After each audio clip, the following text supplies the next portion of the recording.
Përshëndetje, mirë se vini në analizë. Emigracioni vazhdon të mbetet një plagë sociale për të gjithë botën, edhe në vitin 2026 janë shifra zyrtare që konfirmojnë këtë. Sigurisht që edhe Europa është e përfshirë nga emigracioni i paligjshëm, nga lëvizje migratore për të cilat përpiqet që të përshtas politika sa më të zbatueshme dhe sa më efikase. Si është panorama e emigracionit, politikat që janë ndërmarrë, sigurisht edhe Shqipëria është një nga vendet që e ka emigracionin në listën e problematikave të saj. I ftuari im sot është Redion Luli, eksperti të drejtës ndërkombëtare, pedagog në Universitetin Mesdhetar të Shqipërisë. Përshëndetje Redi. Përshëndetje Knesi. Faleminderit që ju përgjigje ftesës për të folur sot për emigracionin. Së pari, përpara se të hymë në të gjitha shifrat që unë kam përzgjedhur për një lëvizje migratore të gjerë në të gjithë Europën, por në mënyrë specifike në vendet e Bashkimit Evropian dhe si Shqipëria paraqitet në hartën e emigracionit, do doja të dija, ju jeni një eksperti të drejtës ndërkombëtare. Migrimi, lëvizja nga vendi yt i lindjes drejt vendeve të tjera, mendoj që tokfjalshi për një jetë më të mirë i shkon çdo situate. Sigurisht ka dhe shkaqe madhore që e detyrojnë një individ, ndoshta ai nuk do të largohet nga vendi i tij, por është i detyruar. Megjithatë, kur largohet për më mirë, le të themi. Është një drejtë e secilit prej nesh? Sigurisht që është një drejtë e secilit prej nesh, është një drejtë që e cila është konsoliduar në shumë dokumente, traktate ndërkombëtare, pra e drejta e lëvizjes lirë, madje ne jemi një shtet që synojmë të aderojmë në Bashkimin Evropian, dhe në Bashkimin Evropian një prej parimeve ose vlerave kryesore të drejtës së Bashkimit Evropian është e drejta e lëvizjes lirë të individëve kryesisht, pasi sigurisht kapitalit, të mallrave dhe kështu me radhë. Kështu që le të themi edhe në të ardhmen do hasim me këtë fenomen, është një fenomen që nuk do rresht kurrë, madje është një fenomen që nuk i referohet vetëm shkaqeve që përmendët ju, le të themi për pabarazia sociale, dëshira për të migruar, për të patur një jetë më të mirë, por ka të bëjë edhe, le të themi, me fenomenet të natyrës interesit për studime. Po flasim për vendet e zhvilluara, pra ka, le të themi, shtetas amerikanë, ose i referohemi këtyre superfuqive edhe ekonomike, që lëvizin, duan, le të themi, të studiojnë në vendet të Europës lindore, ose në Afrikë, kështu me radhë, ato vende ku zhvillimi ekonomik nuk është, le të themi, për tu admiruar e kështu me radhë. Pra, është një fenomen që garantohet mbas drejtës ndërkombëtare, arsyet i ka të ndryshme, sigurisht, por është një fenomen në cilin do hasim edhe në të ardhmen. Vërejmë që ka një vijshmëri të emigracionit në vitin 2026, shihet si një zgjidhje, siç e thash, për një jetë më të mirë, por kemi të bëjmë edhe me dekadat e fundit që flasim gjithmonë më shpesh për emigracionin, sigurisht që nuk është e lehtë që emigracioni i paligjshëm të ndalet, dhe për këtë ka patur politika të cilat kanë patur sukses, nuk kanë patur sukses. Edhe në momentin që flasim, ka politika të shumta që ndërmeren, por sipas jush, cilat mbeten shkaqet kryesore të lëvizjeve migratore? Atëherë, ndër shkaqet kryesore, pikë së pari sigurisht janë arsyet ekonomike, po përveç këtyre në vitet e fundit po shikojmë që përballemi me disa kriza humanitare, pra me konfliktet armatosura në luftrat të cilat detyrojnë popullatën të largohen. Pra kemi të bëjmë me largim të detyruar, le të themi, pra jo zgjedhje personale individëve, po të referohemi situatës në Ukrainë, po të referohemi situatës në Gaza. Megjithatë, këtu kemi të bëjmë me një terminologji tjetër, janë refugjat. Patjetër, jam dakord me ju. Sepse në fakt në kulturën e, le të themi, e terminologjisë, ne si shqiptar shpesh kur u përballëm pas viteve 90 me lëvizjet e shqiptarëve jashtë vendit që nuk kishte ndodhur në periudhën pararse, ne i quajnim të gjithë refugjat. Madje edhe sot e kësaj dite në fjalorin kur vinë në fakt ata që janë imigrant ekonomik, që tashmë në këto 30 vite jetojnë në vendet qinje, por edhe në vendet tjera janë edhe nën shtetas të vendeve të tjera, ne vazhdojmë dhe themi gabimisht, po vinë refugjatët. Në fakt ata janë emigrantë. E drejt. Po përveç kësaj, në shkaqet kryesore të viteve të fundit, po bëhen edhe le të themi ndotja e mjedisit. Kjo është shumë ose edhe vetë ngrohja globale parashikohet le të themi nga dhënat të OKB-s që disa shtete ose mini shtete ishullore me kalimin e viteve ndoshta pas një 20 vjeçari nuk do të ekzistojnë më dhe normalisht kjo popullat do të detyrohet që të emigrojë drejt kontinentit për të siguruar jetesën. Në këtë rast është imediate largimi i tyre. Dhe mbetemi tek Bashkimi Evropian. Numri i emigrantëve ka arritur një rekord prej 64.2 milionësh në vitin 2025 dhe është 2.1 milion më shumë se sa një vit më parë. Është ky një raport që është publikuar nga Qendra për Kërkime dhe Analiza të Migracionit, është një trend në rritje i shoqëruar me fatkeqësi të shumta njerëzore, sepse shpesh tashmë janë bërë edhe lajme që raportohen thjesht nëpër media mbytjet e anijeve të emigrantëve të paligjshëm që përpiqen të mbërrijnë nga vendet e Afrikës drejt Mesdheut, në brigjet e Mesdheut, kryesisht në Itali, në Greqi, por edhe në vende si Spanja, Franca, gjithashtu kemi dhe flukset migratore në Britaninë e Madhe. Si e komentoni këtë itinerar të emigracionit të paligjshëm në këtë rast, i cili prej dekadash nuk po mund të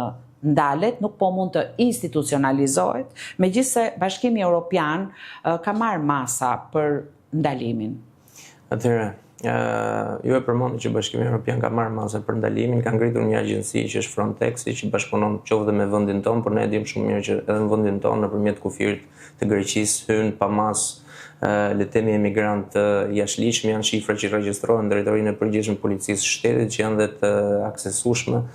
Le të themi problemi për mendimin tim qëndron në faktin që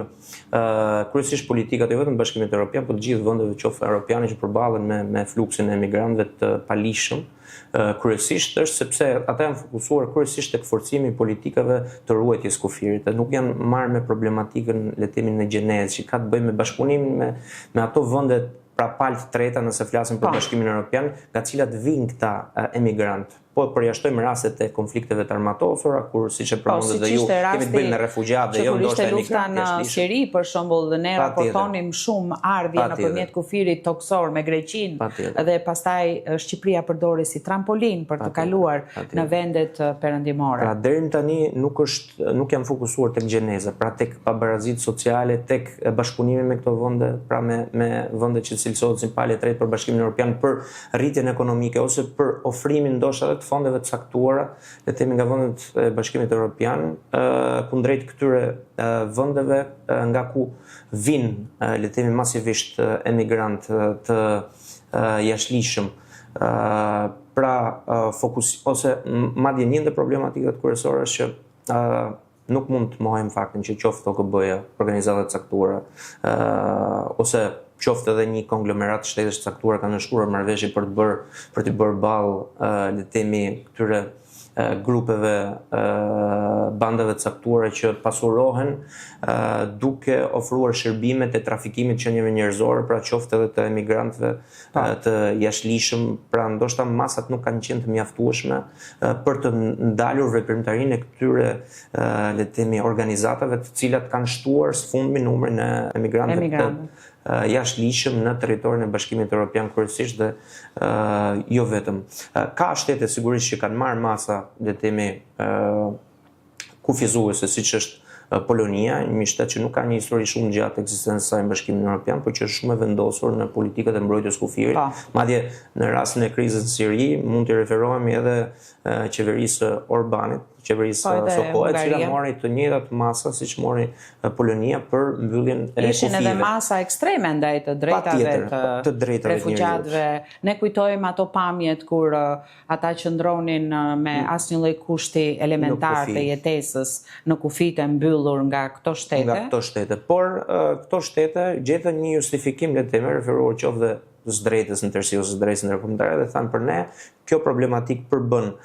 problem të sigurisë kombëtare dhe ne jemi detyruar bazuar në kushtetutën tonë që të mbrojmë pikë parë shtetet tanë dhe mos dhe të mbrojmë sigurinë ekonomike të tyre përballë një fluksi migrator që mund të na destabilizojë. Dhe ndërkohë flasim për rajonin ton dhe për Shqipërinë. Organizata e Kombeve të Bashkuara dhe institucione të rëndësishme financiare ngren alarmin për tkurrje të theksuar të popullsisë, një rini që vazhdon që të largohet në drejtim të vendeve të Bashkimit Evropian. Tashmë Shqipëria ndodhet në një periudhë të ashpër të zhvillimeve demografike, ku plake e popullsisë po ecën me ritme të shpejta dhe renditet në 4 vendet e para në botë sa i takon tkurrjes së numrit të rinjve. Së paku, deri në vitin 2050, këto shifra në fakt janë në vërtet shqetësuese. Por, ju mendoni se nëse Shqipëria, ashtu siç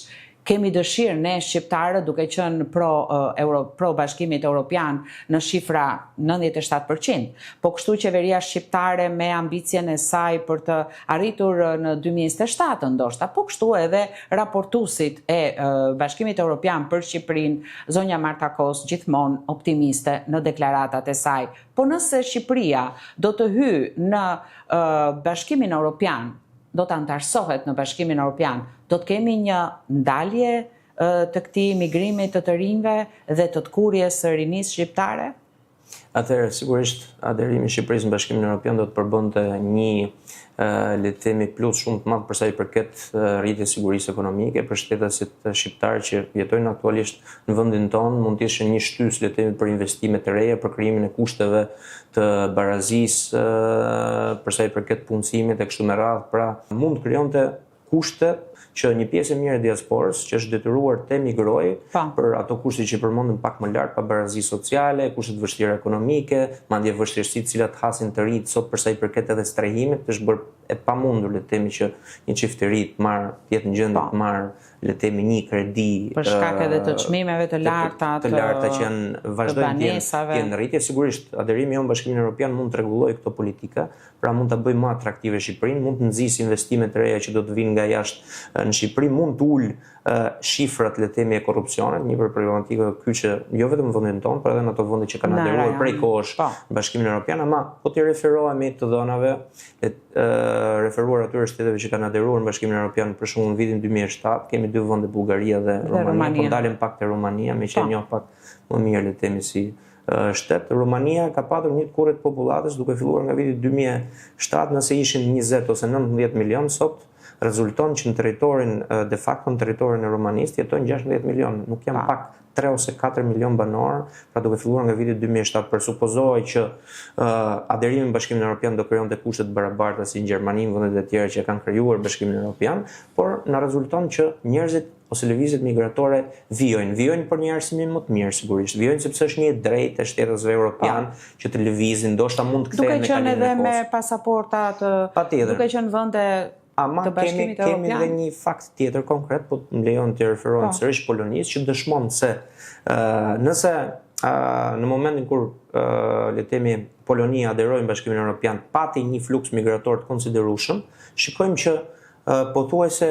ai numri i popullatës polake që është larguar në momentin që aderoi Polonia në Bashkimin Evropian, tani po rikthehet. Pra varet dhe nga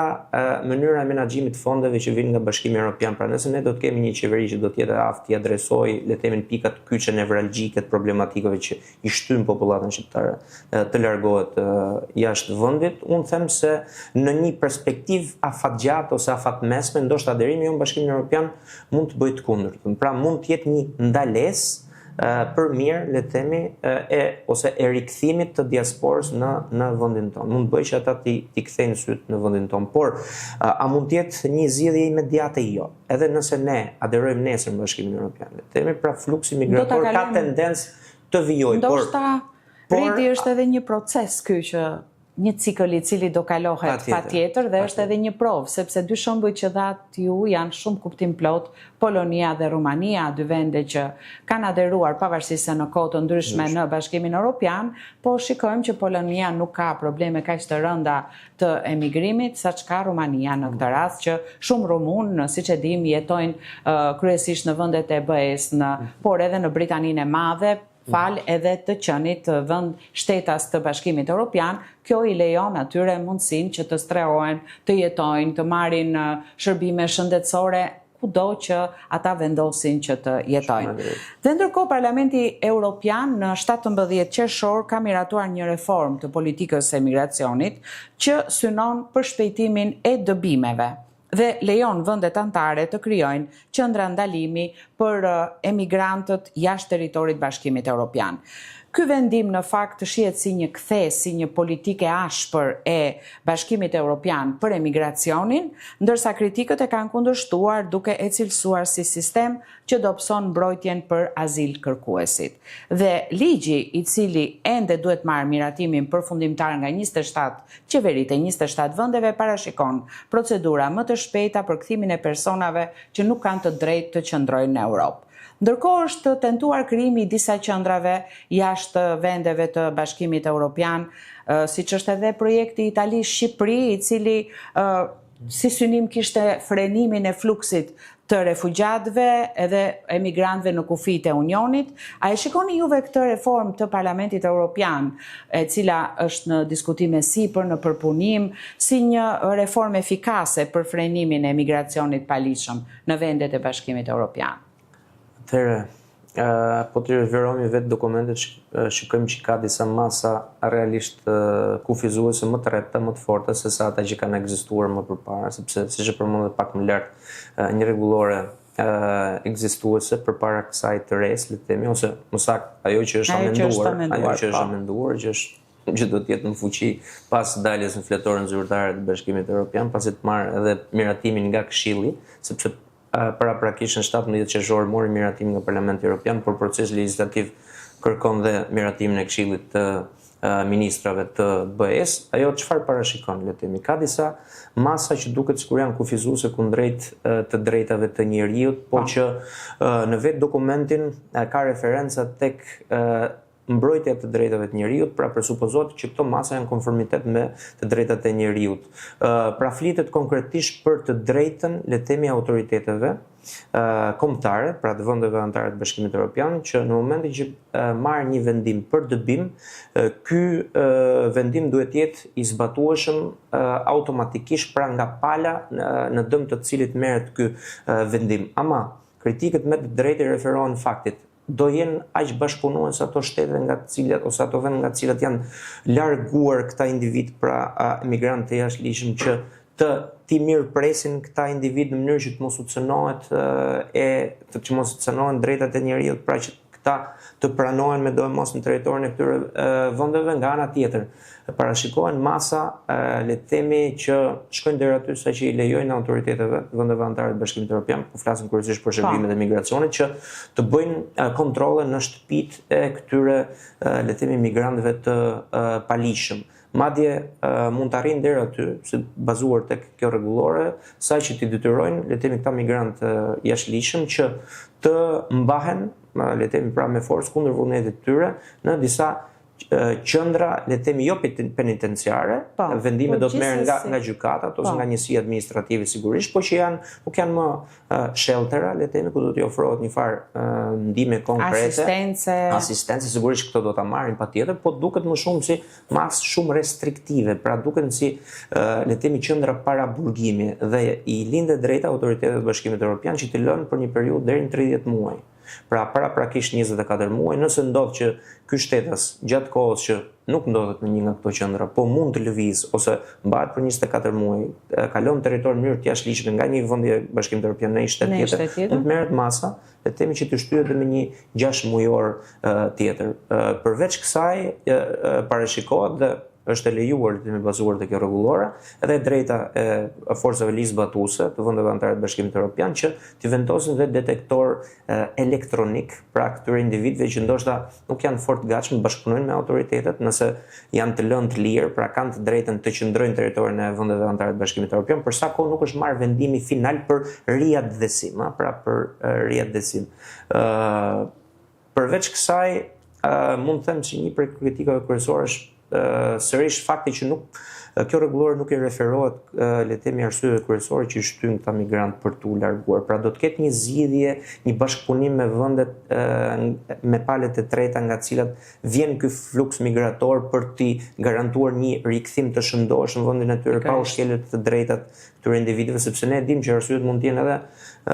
të ndryshme, le të themi. Pra mund të ketë raste që mund të referohen azilit politik, ka raste le të themi që referohen kryesisht arsyeve të caktuara që mund të kenë bëjnë edhe me kushtet mjedisore, që bëjnë të pamundur riktimin e këtyre individëve në vendin e tyre, pra vendosen jetën e tyre në rrezik. Dhe pastaj një çështje tjetër shumë sensitive që nuk na lejon dhe koha që kemi në dispozicion, plus që e zhvendosim fokusin, pavarësisht se ajo shumë esenciale është dhe integrimi i këtyre emigrantëve të paligjshëm, të cilët largohen nga vendet e origjinës për shkaqe që tham që ndërto prevalon më së shumti luftrat, konfliktet, por ndryshimet klimatike dhe gjithashtu edhe varfëria ekstreme e tyre, por nga ana tjetër vjen një etapë tjetër që nëse ata do të pranoheshin, integrimi i tyre në vendet përkatëse të Bashkimit Evropian do të kërkonte shpenzime shumë të mëdha, politika të tjera. Pra, emigracioni nuk duhet kemi në këtë rast asnjë lloj dyshimi që do të vazhdoj. Do të vijojë dhe ai shfaqet në forma nga më të ndryshmet dhe sigurisht që të gjitha qeverit kanë për detyrë, po kështu edhe organizata të tilla të rëndësishme siç janë Parlamenti Evropian në rastin e Bashkimit Evropian, po edhe të vendeve të tjera do të hartojnë politika, por ndoshta do të ishte e udhës që vendet më të zhvilluara, pra vendet ku ata synojnë tokat e premtuara për individët në këtë rast, të kenë një bashkëpunim më të madh me vendet, le të themi, më pak të zhvilluara, të eksportojnë atje zhvillimin, një pjesë të zhvillimit të tyre, në mënyrë që t'u sigurojnë atyre, sepse gjithkusht gjykoj, kjo është jo gjeneruse, jo e përgjithësuar, nëse ka mundësi, nëse ka punë për të punuar, nëse ka qetësi, paqe, nëse ka edhe respektim të drejtave, shërbime shëndetësore, arsimore, nuk ka pse të largohet nga vendi i tij, apo jo? Shumë e drejtë, megjithatë kjo është ideale në një botë ideale. Kjo është ideale, po ne dim shumë mirë që ka organizata të OKB siç është FAO që luftojnë le të themi urinë, po dhe i dim shifrat le të themi që janë le të themi deri diku devastuese të tmerrshme për sa i përket numrit të individëve që nuk arrin dot as të ngopen të ushqen le të themi brenda 24 orëve kështu me radhë. Megjithatë them që kjo rregullore e Bashkimit Evropian deri diku mund të përmirësoj pak shifrat, pra mund të parandaloj migracionin duke referuar dhe këtyre, nëse më lejoni ta mbyll le të themi këtë opinionin tim në lidhje me këto qendrat le të themi që do të bazohen në vendet të treta, pra siç e përmendet me shumë të drejtë ju edhe bashkëpunimi midis qeverisë tonë dhe qeverisë italiane. Edhe shumë i kontestuar në fakt. Shumë i kontestuar, referuar le të themi të drejtës kushtetuese italiane ku presupozoi edhe me të drejtë le të themi u pezullua nga gjykata e kasacionit kjo marrëveshje për zbatim, për vetë faktin sepse ul sovranitetin e shtetit italian në vendimarrje, pra është pak mbetet pa rregulluar, pa shkak se në drejtën ndërkombëtare ekziston ky parimi ekstraterritorialitetit, pra bazuar ekstraterritorialitetit, bazuar tek drejta ndërkombëtare, bazuar tek vetë kjo marrëveshje, gjithsesi bëhet pak e vështirë marrja e vendimeve dhe zbatimi i tyre në një territor, le të themi ku sovraniteti i atij shteti është i kufizuar. Megjithatë, kjo rregullore parashikon diçka të tillë, i quhen si të lishme, a do ta ndal hovin e emigrantëve. Unë kam përshtypjen që ata emigrantë që ndodhen le të themi në vështirësi ekonomike të iskajshme, për ta kalimi le të themi ose ndërmarrja e iniciativës për të hipur në një barkë e cila nuk u garanton kalimin, por kur i rrezikohet jeta, siç kemi parë rastet e Lampedusës. Unë them që ky rrezik për ta duket shumë herë më minimal përballë rrezikut të mbijetesës, mungesës le të themi të ushqimit ose qoftë edhe kushteve të tjera që ja bëjnë jetesën pamundur në vendin ku ata ndodhen. Kështu që nuk mendoj se do kemi reduktim le të themi të ndjeshëm të shifrave, por ndoshta referuar këtyre fenomeneve që po ndodhin kohët e fundit në vendet e Bashkimit Evropian ku kemi rritjet pasigurisë në jetën e përditshme ku kemi sulmet migrantëve kundrejt turistëve, kundrejt qoftë banorëve vende se shumë rrallë. Problematika. Kjo ndoshta e ka nxitur edhe opinionin publik në Bashkimin Evropian dhe pastaj vetë institucionet e Bashkimit Evropian që ta të ndërhyjnë dhe të marrin masa të rrepta të kësaj natyre. A janë në vend për mendimin tim, duke qenë një njohës i mirë pra edhe pedagogis drejtës europiane, person që ndjek pak nga afër këto zhvillimet në Bashkimin Evropian, them se është masë le të themi juridike e nevojshme, ndoshta duhet ish marrë më përpara, pra jo sigurisht në dëm të mos respektimit të drejtave të njerëzit të kështu me radhë, sepse ka masa aty shumë restriktive për jeshtë e vërtetë që bien pak ndesh me të drejtat e njerëzit, por kështu ndodh kur institucionet reagojnë me vonesë. Kur burokracia është një pengesë në këtë rast. Redi, unë të falenderoj shumë për të gjitha këto opinione që ndatë në studion e analizë. Faleminderit. Faleminderit, ishte kënaqësi. Të dashur miq, në analizë sot u ndalëm tek emigracioni si një plagë sociale që vazhdon edhe në vitin 2026. Shifrat të ardhura nga autoritetet zyrtare ndërkombëtare kryesisht për vendet